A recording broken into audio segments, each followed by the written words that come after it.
ইনশাআল্লাহ যদি বাংলাদেশের রাষ্ট্র ক্ষমতায় সরকার পরিচালনার দায়িত্ব আল্লাহ রাব্বুল আলামিন আমাদেরকে দেয়, এদেশের জনগণ যদি আমাদেরকে মহব্বত করে দায়িত্ব দেয়, যদি আপনারা সবাই সহযোগিতা করেন, মঞ্চে উপবিষ্ট যারা রাজনৈতিক নেতৃবৃন্দ, পীরে কামেল, হযরত উলামায়ে কেরাম, আমাদের দেশের বুজুর্গানে দিন যারা আমাদেরকে পরিচালিত করেন, সবাই যদি আপনারা সহযোগিতা করেন, একসাথে থাকেন, তাহলে আপনাদের এখানে আজকে যে সমস্ত দাবি দেওয়া আছে, আমরা সকল দাবি দেওয়া এই প্রস্তাবের পক্ষে ইনশাআল্লাহ।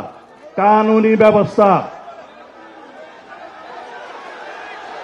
আমাকে শেষ করতে দিবেন তো, আমাকে শেষ করতে দিবেন তো। কানুনি সকল ব্যবস্থা জাতীয় সংসদে আলাপ আলোচনার মাধ্যমে গ্রহণ করা হবে ইনশাআল্লাহ। এই জন্য সমগ্র জাতিকে ঐক্যবদ্ধ থাকতে হবে। যাই হোক, আপনারা যে ভাষায় আমাকে কথা বলতে বলছেন সেটা আইনের ভাষা না। আইনের ভাষা হচ্ছে এগুলো কার্যকর করার জন্য, এই প্রস্তাব গ্রহণ করার জন্য সবাইকে ঐক্যবদ্ধ থাকতে হবে, জাতীয় সংসদে সবাইকে ঐক্যবদ্ধ থাকতে হবে এবং সারা বাংলাদেশের মুসলমানদেরকে ঐক্যবদ্ধ থাকতে হবে।